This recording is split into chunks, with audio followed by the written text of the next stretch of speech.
Bismillahirrahmanirrahim.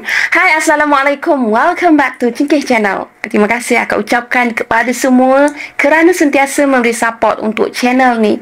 Akak juga ingin ambil kesempatan ni untuk ucapkan terima kasih kepada mereka yang dah bagi feedback pada akak. Akak rasa terharu tau. Sebab ada di antara korang ni yang bagi tahu korang tengok akak punya konten sambil-sambil lipat kain, sambil-sambil masak, sambil study pun ada, sambil bawa lori pun ada, sambil buat kerja, macam-macam kerja pun ada, nak buat ulit tidur pun ada. Alhamdulillah, semoga feedback-feedback macam ni sentiasa memberi akak rasa semangat lagi untuk buat konten yang seterusnya. Macam itulah.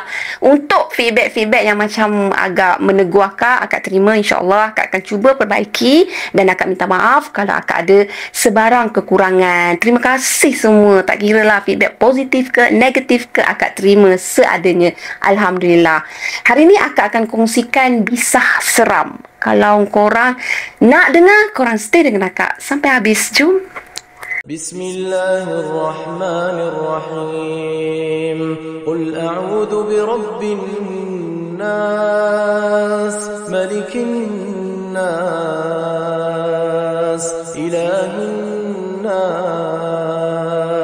من شر الوسواس الخناس الذي يوسوس في صدور الناس من الجنة والناس.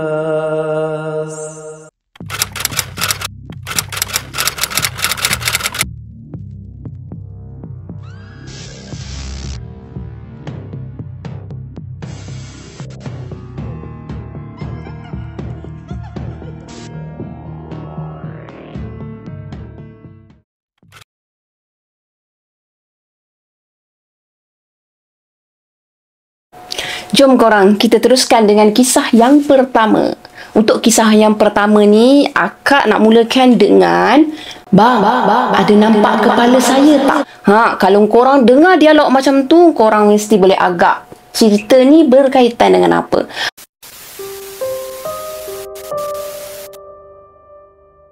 So, kisah kali ni hasil penulisan daripada Nora. Kejadian berlaku pada tahun 2009, di mana kejadian ni telah dialami oleh dua orang pemuda yang dikenali sebagai Ramlan dan Siddiq. Okey, masa kejadian tu dia berlaku di musim durian. Gitulah. Jadi macam itulah kisah dia. Ramlan dia bagi tahu kepada Siddiq, sekarang ni musim durian gugur. So, apa kata kalau kita pergi kutip durian dekat pondok wakaf tu, macam tu lah. Ramlan ni dia dah berjanji dengan Siddiq, dia nak menunggu buah durian gugur dekat dusun wakaf berhampiran dengan ladang kelapa sawit mereka. Tak diketahui siapalah yang punya milik dusun durian tersebut. Tapi dah lama dah dusun durian tu jadi tempat untuk penduduk berhampiran mengutip buah durian. Maksudnya dah diwakafkan, boleh hampir free lah siapa nak ambil kan. Namun macam tu, kebanyakan daripada mereka ni, penduduk kampung ni, hanya berani mengutip buah durian tu dengan buah-buahan yang lain lah yang ada dekat dusun tu kan. Dia berani kutip pada waktu siang sahaja. Mereka semua ni tak berani untuk mengutip pada waktu malam. Sebab mereka ada mendengar tau cerita-cerita aneh mistik yang tersebar sejak daripada dulu lagi tau. Dusun durian tu dikatakan berpenunggu, dihuni oleh hantu balan-balan. Ada yang mengatakan pernah terzempat lah dengan perempuan tanpa kepala berjalan terhuyung hayang dalam gelap tau korang. Ada versi pula mengatakan ternampak satu kepala dengan perut terburai, macam itulah, terjurai lebih kurang lah kan, di atas dahan pokok durian. Tak diketahui pula sejauh mana kebenarannya, kerana cerita tu disampaikan dari mulut ke mulut, bukan daripada orang yang benar-benar mengalami pengalaman tersebut. Macam tu lah. Okey. Akan tetapi cerita-cerita tu sikit pun tak ganggu gugat pun Ramlan dengan Siddiq punya niat dia ni nak pergi kutip buah tau. Mereka malah mentertawakan aja orang-orang yang melarang mereka untuk pergi ke dusun tu pada waktu malam. Kutip durian waktu malam lah, syok, seronok. Tak payah nak berebut-rebut dengan orang lain, dapat kutip banyak sikit. Kata Ramlan dengan nada yang sedikit angkuh, macam tu lah. Betul tu. Kalau kutip durian waktu malam ni, boleh pilih yang elok-elok kan. Sidik dia apa lagi? Dia menyokong kata-kata Ramlan tau. Sudahnya, tak ada siapa pun yang boleh larang mereka berdua ni untuk pergi ke dusun tersebut. Ramlan dengan Sidik ni dia memandu kereta jenis Toyota Corolla ke Corolla, korang lantak lah. Kereta tu dia lama tau, milik Abah Ramlan. Dia bawa kereta tu menuju ke kebun tu kira-kira jam 11 malam macam tu. Walau bagaimanapun, kereta tu tak boleh bawa masuk dalam, terpaksa ditinggalkan dekat pinggir dusun sebab mungkinlah jalan tak boleh masuk kan. So, berbekalkan lampu suluh dekat tangan masing-masing, mereka berdua pun meredahlah ke pekatan malam tu. Hala tuju mereka nak menuju ke pondok yang berada di tengah-tengah dusun. Gitu. Sampai sahaja kat situ, mereka menyalakan lampu minyak tanah yang memang dah sedia ada kat situ. Ambil je lah kan, nyalakan kan. Ramlan dibagi tahu pada Sidik, kita berpecah. Kau cari belah sana, aku cari belah sini. Agak-agak dah sejam macam tu, kita jumpa balik kat sini. Okey tak, Cun? Lepas tu, Sidik pun dia pun jawab untuk bagi respon pada cadangan tu lah kan. So dia cakap lah, okey, aku setuju. Tapi kalau ada apa-apa berlaku, kau jerit kuat-kuat. Diingatkan kepada Ramlan sekali lagi macam tu lah, 2 kali lah diingatkan kan. Setelah mereka tu ambil guni masing-masing, mereka pun berpecah. Ramlan dia menghala ke utara, manakala Sidik ni dia hala ke selatan sebaliknya kan. Sekali-sekala terdengar bunyi berdebuk-debuk. Tertanda durian jatuh banyak tau korang. Ramlan dia tersenyum tau. Sidik pun dia dengar bunyi tu kan, dia macam tersenyum, macam berbaloi lah kan, sebab banyak durian tau. Itu menandakan banyak durian sedang jatuh. Kalaulah mereka ni dapat kutip lebih malam tu, nanti semua durian tu bolehlah mereka ni bawa pergi kepada Apek Siong yang meniaga pasar buah dekat pekan mereka tau. Dalam fikiran mereka macam tu lah, dia fikir macam tu kan, boleh buat meniaga juga kan. So masa tengah menyuluh-nyuluh kat tanah tu, tiba-tiba kan Ramlan dia merasakan macam tubuh dia ni dibaling oleh sesuatu. Ramlan pun tertegak. Lepas tu dia tengok kat belakang tau. Dia tengok tu dah kepala dia ni dibaling sesuatu dari belakang. Ramlan pun dia gosok-gosok lah kepala dia, sakit tau tak. Mata dia meliar tau. Dia tengok, dia perhatikan dalam gelap tu. Dia nak pastikan apa benda pula yang lempos something kat dia kan. Tapi tak ada pula siapa-siapa pun yang berada di kawasan dia. Putik durian jatuh agaknya. Desis Ramlan. Betul ke desis korang? Detik Ramlan. Macam tu lah. Dia nak sedapkan hati dia. Lepas tu dia sambungkan lah kerja dia nak ngutik durian. Tiba-tiba Ramlan dia terdengar bunyi ranting dipijak. Dia pun apa lagi, dengan pantas dia menyuluh sebab dia sangkakan itu adalah Sidik. Akak dah buka silat akak ni. Sidik, kau ke tu? Tanya Ramlan sambil terus menyuluh di sekitar kawasan dia tau. Cahaya lampu suluh Ramlan ni dia tertancap pada satu batang tubuh. Serta-merta Ramlan ni berubah jadi pucat. Mulut dia melopong tau, tanpa suara, tak tahu nak cakap apa dah. Nun di hadapan dia tu kelihatan satu batang tubuh perempuan memakai kebaya ketat sedang berjalan menghampiri dia. Tapi tubuh tu korang tak ada kepala. Dah lah tak ada kepala, dia boleh bagi dialog macam ni pula lah. Bang, ada nampak kepala saya tak? Suara yang entah datang dari mana pada firasat dia, dari tubuh tu lah kan, tiba-tiba bertanya kepada Ramlan. Semakin lama, semakin tubuh tu mendekati Ramlan tau. Tangan dia pun apa lagi, teraba-raba lah depan, seperti orang buta macam tu lah. Dia teraba-raba kat depan, tak tahu apa nak diraba, tak tahulah masa tu. Ikut dan rasa tangan je kan. Dari bekas potongan leher dia, sempat dia tengok tau, kelihatan darah mengalir tanpa henti. Membuat-buat geli-geliman lah kak. Ramlan dia menggigil ketakutan. Tapi kan dia tak mampu lagi nak menjerit masa tu. Dia tak tahu nak buat apa. Dia tak terfikir untuk memanggil Sidik tau. kekuatan dia, adalah sikit semangat dia yang masih tertinggal kat situ. Dia gunakan untuk berlari sekuat hati dia. Dia nak tinggalkan tempat tu. Ramlan dia tak peduli lah. Dia tak peduli dah dengan guni dia yang penuh dengan berisi durian ke, durian dia yang besar kecil semua ke, dia tak peduli dah. Dia terus berlari. Dia redah je apa sahaja yang ada kat situ. Dia tak kisah dah. Kaki dia tu masa tu dah luka-luka tau, sebab tersadung akar kayu berkali-kali, bukan sekali dua tau. Yang penting dia dapat larikan diri dari perempuan tanpa kepala tu. Bila dia tengok kereta dia nampak kita dia kan, Ramlan pun dia rasa sikit lega lah kan. Sepantas kilat dia berlari ke arah kereta dia. Sebaik je dia berjaya masuk dalam kereta dia, Ramlan dia terus kunci kereta dari dalam. Menggigil dia. Masa tu mulut dia lintang pukang. Dia baca tak ikut dan je surah-surah pendek yang dihafal dia. Nasib baik tersusun elok tau. Sementara tu Sidik masih lagi leka mengutik durian sehingga dia tak sedar pun Ramlan ni baru je berlari melintasi dia.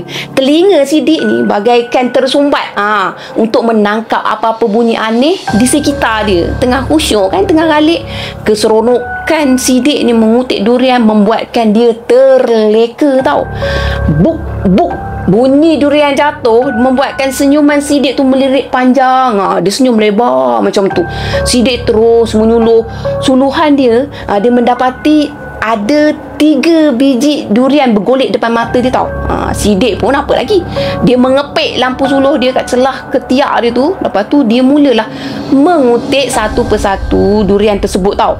Tiba ke durian terakhir, Sidik dia berasa macam durian tu macam bersalut dengan sesuatu yang berbulu, berselirat. Sidik dia macam berfikirlah, ni durian apa pula? Biasanya kalau kita gagau kan, durian ni tajam. Dan kenapa durian ni berbulu macam tu? Meremah lah kan. Lepas tu Sidik pun dia terlepas lah guni dekat tangan dia tu. Lepas tu dia pun ambil durian tu. Lepas tu dia angkat tau. Durian dia biasa berbulu, dia angkat tinggi-tinggi. Dia tengok dengan lampu 10. Terkejut dia masa dia tengok durian tu. Macam mana lah akak nak cakap, terpekik. Macam perempuan kena histeria. Bukan durian tau yang Sidik pegang, tapi sebaliknya satu kepala perempuan dengan rambut panjang mengurai. Lepas tu ada parut tau, yang perut terjurat.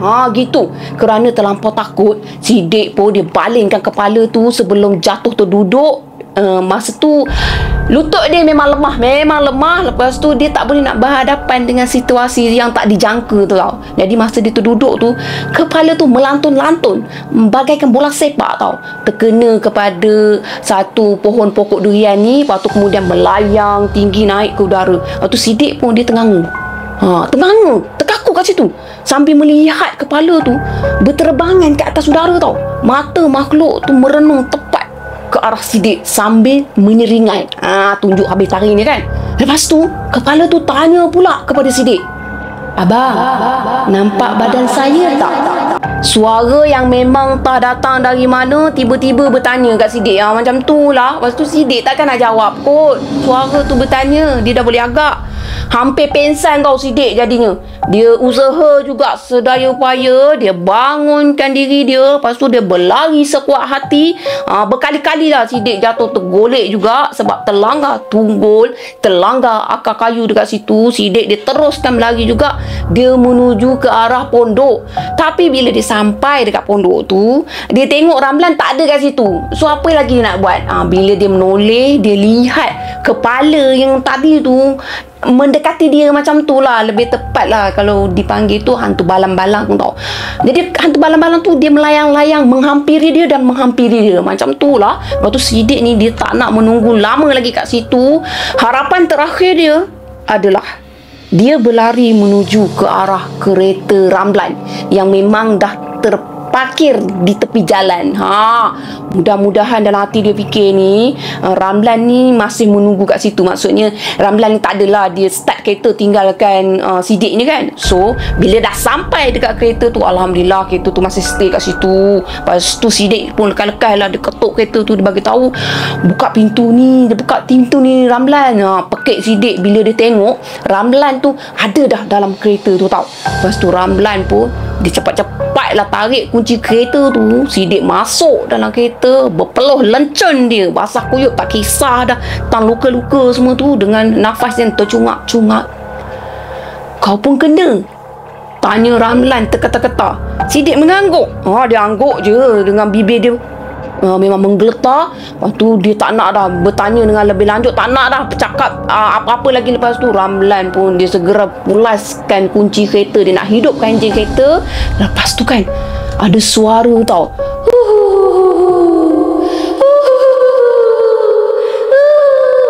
suara ketawakan dia.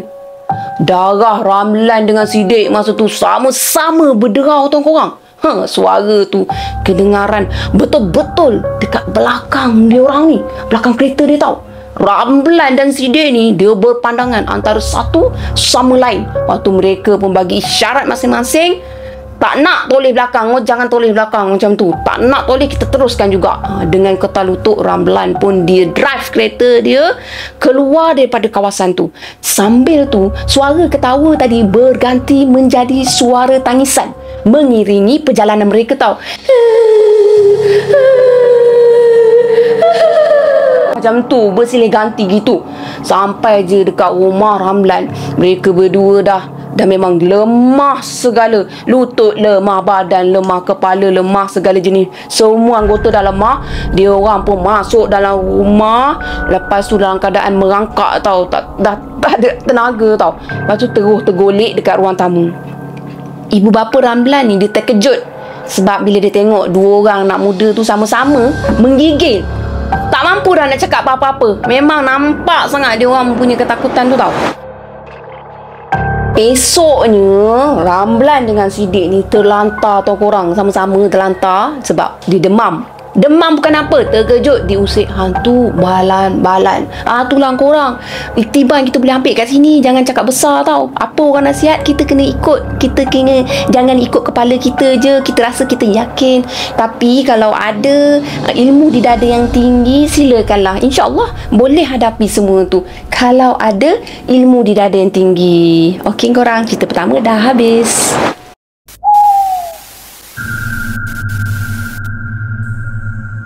Jom kita layan kisah yang kedua. Kisah yang kedua ni dialami oleh seorang pembuat batu nisan tau. Dia alami kisah seram ni, tapi bukan dikongsikan oleh pakcik tu, tapi dikongsikan oleh anak saudara dia yang dikenali sebagai Hanafi. Bukan nama sebenar, tapi akak lebih selesa panggil sebagai Nafi. Masa tu Nafi dia kongsikanlah pengalaman pakcik dia yang terkena gangguan gara-gara batu nisan yang lama. Pakcik Hanafi ni dia seorang pembuat batu nisan di daerah ... Korang boleh faham kan? Dia tak nak bagi tahu nama tempat dia. Pada suatu hari Jumaat sekitar pukul 8 malam macam tu lah, ada sebuah kereta berhenti betul-betul dekat hadapan rumah Pakcik Hanafi ni. Seorang lelaki yang lingkungan 30-an, dia datang bersama dengan isteri dia dengan menaiki sebuah kereta yang memang mewah korang. Memang kaya orangnya. Lepas tu dia bertanyalah dekat Pakcik Nafi ni, apa hal datang malam-malam begini? Lelaki tu pun dia minta lah tolong daripada Pakcik Nafi ni. Dia cakap lah, abang boleh tolong saya baiki batu nisan ni? Ditanya dulu kan. So pakcik tu pun dia belik-belik lah 2 biji batu nisan yang memang dah dibungkus dengan surat khabar. Pakcik tu terkejut tau, sebab batu nisan tu dia usang sangat bentuk dia. Lepas tu rupa dia memang nampak sangat usang, sehingga kan tulisan Jawi pada batu nisan tu memang sukar untuk dibaca. Pakcik pun bertanyalah kepada lelaki tu, siapa punya batu nisan ni? Dengan pantas lelaki tu jawab, batu nisan ni milik ibu saya yang bernama ... binti ... gitulah. Pakcik mengatakan bahawa batu nisan ni dah usang. Daripada membaiki batu nisan ni, lebih baiklah kalau menempah yang baru je. Lepas tu lelaki tu dia tak nak tau. saya tak nak baru bang, saya nak yang ni juga. Dia bertegas tau, kata lelaki tu. Kerana pakcik tu dia rasa kesian dengan lelaki tersebut, pakcik tu pun dia setujulah nak membaiki batu nisan tu. Lepas tu lelaki tu dengan isteri dia pun pulang segera ke Ipoh sebab mereka ni ada urusan kerja. Lepas tu mereka ni ditinggalkan nombor telefon kepada pakcik tu. Apa-apa hal pakcik boleh roja pada mereka kan. Jadi apabila lelaki tu balik, pakcik tu pun dia ambil lah batu nisan yang dimiliki oleh ibu lelaki tadi kan. So dia kesat dengan kain kotor, dia kesat-kesat lap-lap habuk semua kan. Lepas dia dah selesai kesat semua kotoran dengan lumut yang ada kat situ, tulisan Jawi yang tadi memang tak nampak sangat, so dah boleh dibaca. Memang nama pemilik dia tu sama seperti yang diberitahu oleh lelaki tadi. Memang dia meninggal pada tarikh 12 Mei 1990 macam tu.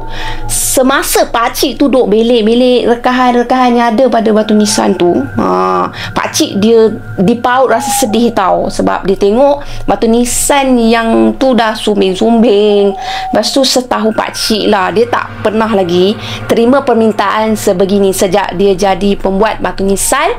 Boleh katakan dah 10 tahun yang lalu lagi. Macam tu. Sedar tak sedar jam dah menunjukkan ke pukul 12 malam. Lepas tu pakcik dia tinggalkan batu nisan tu dekat luar rumah. Kemudian dia masuklah dalam rumah, dia nak tidur. So selepas tu, semasa pakcik ni dia nak pejamkan mata, tiba-tiba je dia ada bau harum sangat menusuk ke rongga hidung dia tau. Kata pakcik ni bau dia macam bau bunga cempaka.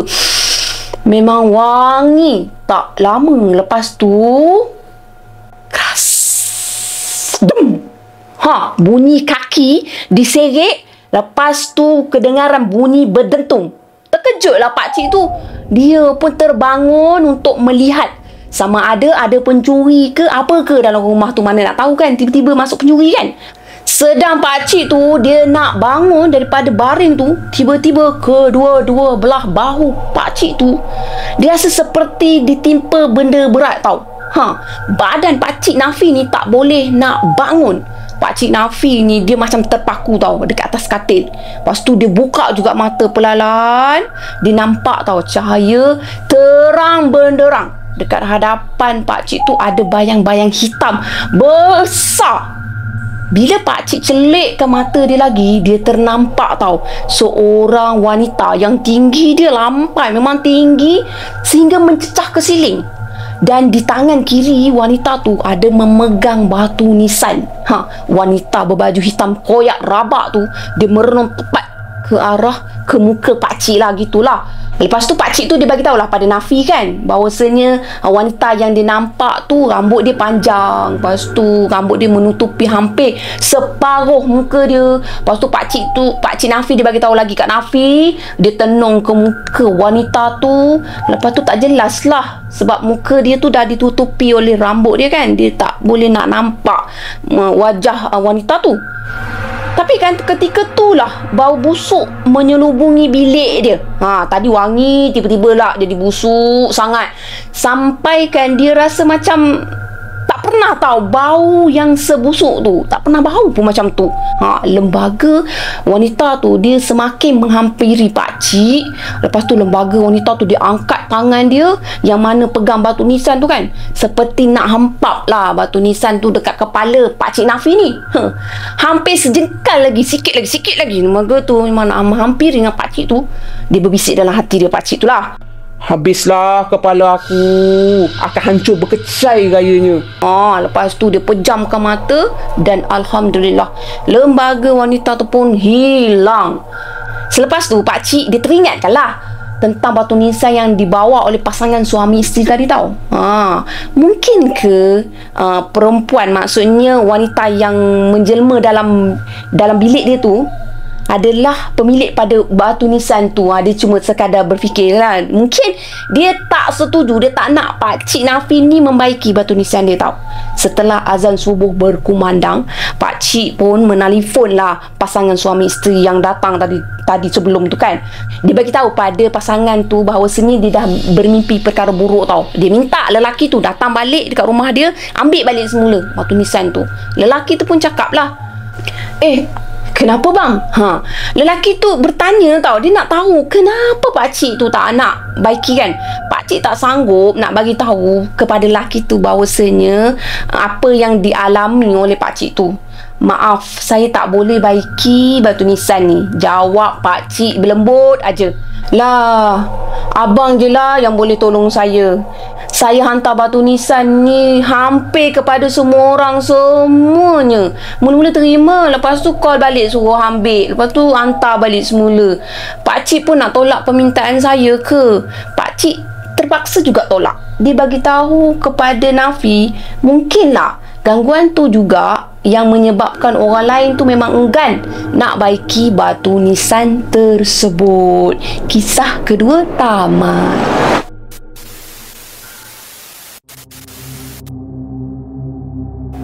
Akan teruskan dengan kisah yang ketiga. Kisah yang ketiga ni dia dialami oleh Saiful tau. Saiful dia suka pergi menjala macam tu. Dia memang hobi dia menjala, memancing dan sebagainya tau. Situasi dia sekarang ni, masa dia berjala tu, dia ditemani oleh satu makhluk. Makhluk ni pun sama juga. Dia nak join together bersama Saiful ni nak berjala. So, Saiful ni dah bersiap sejak daripada awal hari Minggu lagi. Dengan jala dia, dengan joran dia, dengan umpan dia ni. Dia tak nak kali ni rancangan dia bersama dengan rakan-rakan dia tu terbantut. Asyik plan tak jadi. Ada je hal masing-masing. Kau, aku, masing-masing ada hal nak dibuat sampaikan hasrat dia tu tak tercapai. Gitulah. Jika tak kerana salah seorang daripada rakan-rakan dia ni ada hal apa semua, of course lah kan, dia boleh penuhi hasrat dia tau. Okey, akhirnya dia memang buat keputusan kali ni. Dia tak kisah ada hal kecil ke, hal apa ke, kali ni dia ketepikan dulu. Dia bagi tahu kat rakan-rakan dia ni, kali ni aku tak kira korang memang kena ikut juga aku. Gitulah. Tambahan pula desakan untuk meneruskan hobi mancing dengan menjala tu bagaikan tak boleh nak dibendung lagi tau. Dah membuat-buat. Pada hari yang dijanjikan tau, Saiful dengan 4 orang rakan ini bertolak ke tempat yang dipersetujui, berhampiran Pantai Penaga yang terletak di seberang Perai Utara. Dengan harapan kali ini, kehadiran mereka kat situ akan dapat habuan yang sangat lumayan. Masing-masing tak sabar tau. Dia orang nak berbekalkan matlamat yang satu je. Diorang nak peroleh ikan yang banyak. Tanpa diorang sedari, mereka ni bakal berdepan dengan pengalaman yang memang diorang takkan dapat lupakan sampai bila-bila. Macam tu lah. Sampai je dekat tempat yang dituju, rakan-rakan Saiful ni dia bergegas cari tempat nak berlabuh, tempat yang sesuai kan. Sebelum datangnya gelap, better diorang ni settlekan tempat dulu. Sementara tu Saiful ni dia masih berlengah-lengah lagi dekat kereta dia. Tak apa yang dia buat tak tahulah. Kereta tu terletak tak jauh pun daripada situ. Dia masih mundar-mandir lagi kat situ sehingga menimbulkan kehairanan tau daripada rakan-rakan dia ni. So rakan-rakan dia ni cakap, Saiful ni yang excited. So sekarang kenapa dia masih lagi mundar-mandir kat kereta kan? Mereka menyangka Saiful ni dia macam tak nak tergesa-gesa. Berdasarkan apa yang dia dengar, kawasan tu memang penuh dengan ikan. Tak kira lah dekat mana pun diorang lemparkan joran, lemparkan jala, confirm akan dapat ikan. Lebih kurang macam tu lah. Cerita tu mereka ni terima daripada penduduk kampung dekat situ. Malah kalau nak diikutkan cerita penduduk kat situ, 3-4 kali lempar jala dah kena pada tempat dia, memang dah memadai untuk balik dengan ikan yang banyak. Tak payahlah susah payah nak menjala banyak-banyak kan. So memang confirm kalau lempar 3-4 kali tu confirm dapat ikan banyak tau. Apa yang mereka tak ketahui ialah makhluk yang selama ni tak boleh dilihat dengan mata kasar dah menampakkan kewujudan dia kat situ tau. Saiful sebenarnya dah nampak makhluk tu bertenggek dekat atas sebatang pokok berhampiran tempat tepat rakan-rakan itu pilih untuk memancing dekat situ. Patutlah Saiful ni mundar-mandir kat kita tau. Saiful nampak dengan jelas tau. Makhluk tu memerhatikan rakan-rakan dia yang memang dah beria-ria, bentangkan tikar, berebut-rebut cari tempat yang terbaik dekat situ. Tak sabar-sabar nak lemparkan jorang masing-masing apa semua kan. Lepas tu Saiful dia memikirkan cara yang terbaik tau. Macam mana dia nak bagi tahu dekat rakan-rakan dia mengenai kehadiran makhluk yang tak diundang tu. Memang semua rakan-rakan dia ni kuat semangat, tapi kehadiran makhluk halus tu perlu juga Saiful sampaikan dengan cara yang paling lembut. Sebab Saiful ni dia tak nak lah rakan-rakan ini tiba-tiba pula terkejut macam tu. Lepas tu ada pula rakan-rakan yang akan lari bertempiaran ke, rakan-rakan yang akan mempertikaikan ke apa yang disampaikan kan. Menyedari Saiful yang belum menyertai mereka, salah seorang daripada rakan Saiful yang dikenali sebagai Ali, bukan nama sebenar Ali ni, dia memanggil Saiful tau.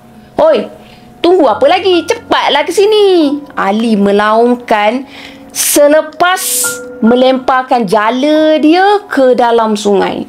Sambil tu dia lambai-lambai tangan dia pada Saiful. "Saiful sini," macam tu kan. Saiful dia tak dapat nak buat apa-apa tau. Dia masih kerah kecong kat situ tau. Tak sempat dia nak bagi amaran. Ali tu sekali lagi dah memanggil dia nak sertai mereka semua tu.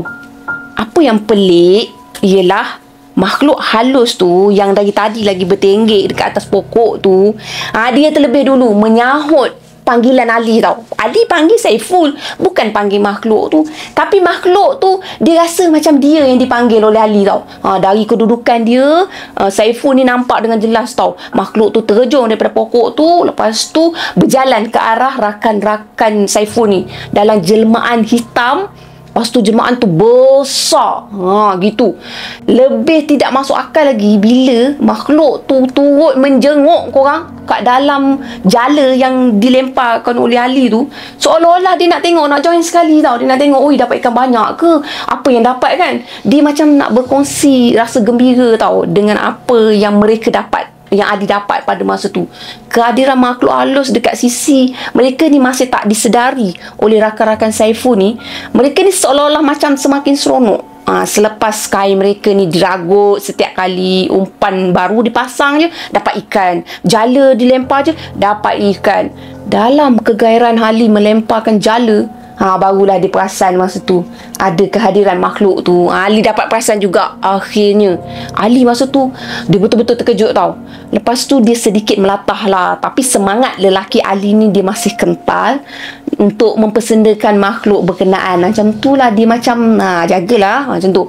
Ternyata makhluk halus tu suka menjala ikan rupanya. Sebab tu lah dia macam excited, lebih kurang dengan dia orang excited tau. Tanpa hiraukan makhluk tu, Ali terus juga dia lemparkan jala. Cuma kali ni agak berbeza sikit lah. Sebab Ali dia berhati-hati. Sebab dia bimbang tau kalau makhluk tu tiba-tiba lah tolak dia masuk dalam air ke. Lepas tu mulut dia ni terkumat kamik, seolah-olah macam membacakan sesuatu. Dan sekali-sekala kelihatan Ali seperti sedang menghembuskan. Dia dah baca Bismillahirrahmanirrahim ke, lepas tu dia hembus macam tu lah. Kita tak boleh nak katakan dia baca apa dari jauh kan. So makhluk tu akhirnya dia menghilangkan diri sendiri.